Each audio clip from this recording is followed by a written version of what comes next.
झांसी जनपद में कोरोना संक्रमण के मामले लगातार बढ़ रहे हैं। कोरोना संक्रमितों की मौत के बढ़ते आंकड़ों से चिंतित कमिश्नर सुभाष चंद्र शर्मा ने मंगलवार को कमिश्नरी सभागार में बैठक बुलाई। कमिश्नर ने निजी अस्पतालों, सरकारी अस्पतालों के डॉक्टरों के साथ ही स्वास्थ्य विभाग, जिला प्रशासन और पुलिस विभाग के अफसरों के साथ चर्चा की। कमिश्नर सुभाष चंद्र शर्मा ने बताया कि देखिए, झांसी जनपद में विशेषकर जालौन और ललितपुर में सिचुएशन काफ़ी कंट्रोल में है। ललितपुर थोड़ा सा अब बढ़ने लगा है, लेकिन झांसी की हालत पिछले कुछ दिनों से ज़्यादा ख़राब हो रही है। यहाँ केसेस की संख्या लगातार बढ़ती जा रही है। आज भी जो अभी सूचना मिली है, 112 नए केस आए हैं।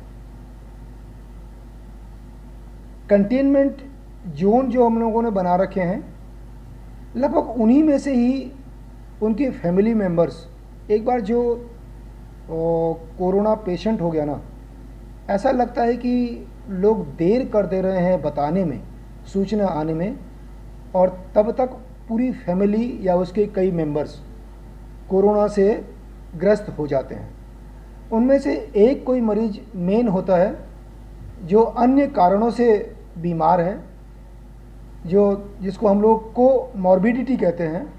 ज़्यादातर वजह यही है, लेकिन इतना प्रचार प्रसार करने के बाद रोज़ाना आपके माध्यम से, सोशल मीडिया के माध्यम से, प्रिंट मीडिया के माध्यम से, हमारे पुलिस के वाहनों से हम लोग प्रचार कर रहे हैं, मजिस्ट्रेट अपने वाहनों से कर रहे हैं, और लगातार मेडिकल डिपार्टमेंट के वाहनों को लगा करके भी हम लोग लाउड स्पीकर लगा करके प्रचार कर रहे हैं कि आप मास्क पहनिए, 2 गज की दूरी रखिए, सोशल जो गैदरिंग्स होती हैं उससे बचिए। मार्केट में जाओ तो जब ज़रूरत हो तभी जाओ ना, भीड़ से बचना है, यही इसका एकमात्र इलाज है। कदाचित अभी लोग उतने सजग नहीं हुए, लेकिन अब ऐसा लग रहा है कि लोगों में जागरूकता फैली है। आपने पिछले 3 दिन का लॉकडाउन देखा होगा, इसमें जनता का बहुत अच्छा सहयोग मिला, काफ़ी सहयोग उसमें मिला है। अब सरकार ने जो नीति एक बदली है कि हर शनिवार रविवार को हम लोग लगभग बंद रखेंगे, उम्मीद करते हैं कि उससे सिचुएशन सुधरेगी। आज हमने इंडियन मेडिकल एसोसिएशन के पदाधिकारियों के साथ में, हमारे मेडिकल कॉलेज, हमारे सीएमओ, सीएमएस, एडी हेल्थ, जिलाधिकारी, पुलिस के अधिकारी, इन सब के साथ में एक विचार मंथन किया, और ये तैयारी को हमने अपना असेस करते हुए ये भी देखा है कि कितनी कैपेसिटी के अस्पताल कोविड L1, खासकर L1 हम लोगों ने तैयार कर लिए हैं। अब हमारे पास लगभग 1200-1300 की कैपेसिटी गवर्नमेंट सेटअप में है, और ज़रूरत पड़ेगी तो आर्मी के सेटअप को हम लोग यूज करेंगे। इस समय लगभग 400 एक्टिव कोरोना पेशेंट्स हमारे पास में हैं। अब हमने तरीका ये अपनाया है कि सभी मरीजों को एक साथ ना रख करके, आप जो एसिम्प्टोमेटिक मरीज़ हैं उनको अलग पैरामेडिकल कॉलेज में रखें। वहाँ लगभग 500 लोगों को एक साथ रखा जा सकता है। वो पॉजिटिव हैं, लेकिन उनमें कोई खास सिम्टम्स नहीं हैं, उनको अलग रखा जा रहा है। मेडिकल कॉलेज में उसकी अपनी एक लिमिटेशन है, वहाँ इस सिचुएशन अब थोड़ी ख़राब हो रही है, क्योंकि 60 की इमरजेंसी कैपेसिटी अब 90 कैपेसिटी पे हम लोग चला रहे हैं, और लगभग पूरे भर गए हैं। वो जो नॉन कोविड पेशेंट हैं, उसके कारण मेडिकल कॉलेज की हमारी इमरजेंसी फुल हो गई है। मैंने अब जिला अस्पताल को ज़्यादा पेशेंट्स को लेने का आदेश दिया है। यहाँ केवल 14 पेशेंट भर्ती हैं। ये आश्चर्यजनक बात है कि झांसी जिला अस्पताल में इस वक्त केवल 14 पेशेंट भर्ती हैं, जबकि ये 250 बेड का अस्पताल है। अब ज़रूरत पड़ेगी तो हम इसको 50-100 जितने की हमारी आवश्यकता है, हम उतने बेड को इमरजेंसी बेड घोषित कर देंगे। तो वहाँ तैयारी कर रहे हैं। RT-PCR मशीन हमारी 900 की कैपेसिटी की 2 मशीनें हैं, लेकिन एक मशीन ख़राब चल रही है मेडिकल कॉलेज में। मैंने आदेश दिया कि 1 वीक के अंदर ये ठीक हो जानी चाहिए। ट्रूनेट मशीन आप जानते हो, 20 पेशेंट को एक दिन में वो उसका टेस्ट कर सकती है। ये मशीनों की संख्या बढ़नी चाहिए। ये कंसेंसस डेवलप हुआ है कि हम सरकार से बात करें और ये मशीन हमारे पास में ज़्यादा आएँ। लेकिन जिला अस्पताल में तो ट्रूनेट मशीन से आप टेस्ट करके अपने यहाँ पेशेंट को भर्ती कर सकते हो। ज़्यादा समस्या इसी में आ रही है कि लोग बीमार किसी और कारण से हैं, लेकिन आखिर में उसके कोरोना और चिपक जाता है और इतनी देर से लोग बताते हैं, तब तक उनको संभालना फिर बड़ा मुश्किल हो जाता है। तो डेथ बढ़ने का एक ये भी कारण समझ में आया है। पब्लिक के प्रति अब मैं यही कहूँगा कि जागरूकता और बढ़ाने की ज़रूरत है। पुलिस अपना काम कर रही है, लेकिन और सख्ती करने की ज़रूरत है। चालान काटना है। अगर कोई बार बार अपराध कर रहा है, मास्क नहीं लगा रहा है, सोशल गैदरिंग में भाग ले रहा है, इकट्ठे हो रहे हैं, ज़्यादा लोग इकट्ठे हो रहे हैं, नियमों का पालन नहीं कर रहे हों, उनके खिलाफ कड़ी दंडात्मक कार्रवाई की जाए। काफ़ी चालान हो चुके हैं, लेकिन और चालान की ज़रूरत है। डॉक्टर्स ने, प्राइवेट डॉक्टर्स ने खासकर ये कहा है कि मरीज के साथ में कई और लोग आ जाते हैं, तीमारदार। तो हमारे आईजी साहब ने और एसएसपी और एडिशनल एसपी सब लोगों ने मिलकर के ये तय किया है कि हमारे मोबाइल वैन्स लगातार डिस्ट्रिक्ट के प्राइवेट हॉस्पिटल्स के आसपास भी घूमते रहेंगे।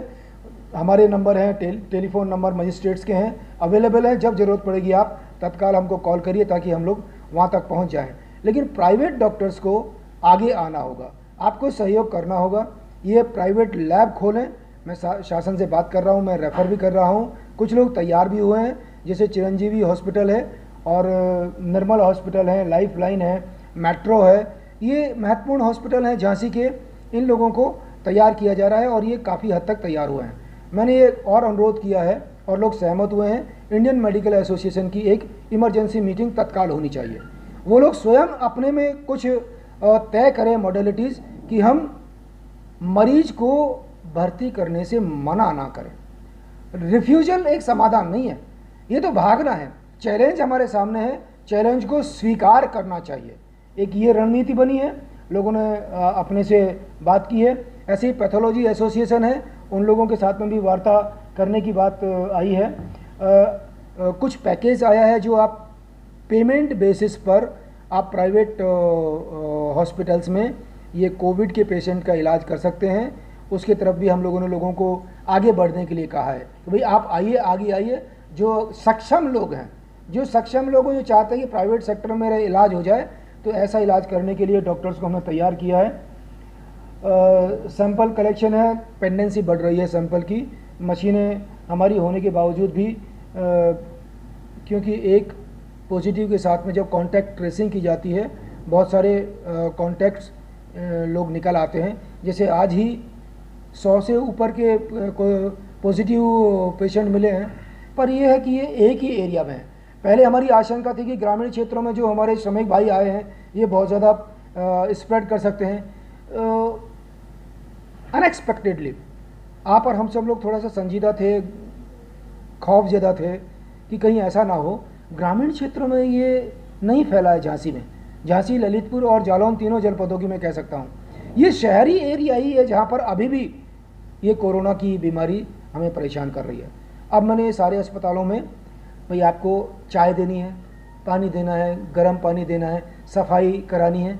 इसमें क्या दिक्कत है? मेहनत करने की ज़रूरत है। जो नोडल ऑफिसर है वो केवल टाइम टू टाइम ध्यान देता रहे। 7 बजे मॉर्निंग की टी देनी है तो देनी है। आपको ठेकेदार को देना है, शासन ने आपको बजट दे रखा है। 8 बजे 9 बजे तक ब्रेकफास्ट हो जाना चाहिए, तो क्या हम इसको इंश्योर नहीं करा सकते? 12 बजे से 1 बजे तक अगर लंच देना है तो दे नहीं सकते हैं हम लोग? बेडशीट बदलनी है तो क्या बेडशीट बदल नहीं सकते हैं? ये चीज़ें सारे हमारे हाथ की हैं, केवल देखने की बात है। मजिस्ट्रेट को भी लगाया हुआ है, अब इसको हम लोग और अच्छा कराएंगे। लोगों को डरने की ज़रूरत नहीं है। लोगों में खौफ अभी भी बना हुआ है, लोग छुपा ले रहे हैं। मेरा अनुरोध रहेगा झांसी वासियों से कि आप अपनी बीमारी को छुपाइए मत, आप हमारे सामने तुरंत आ जाइए, देर मत करिए।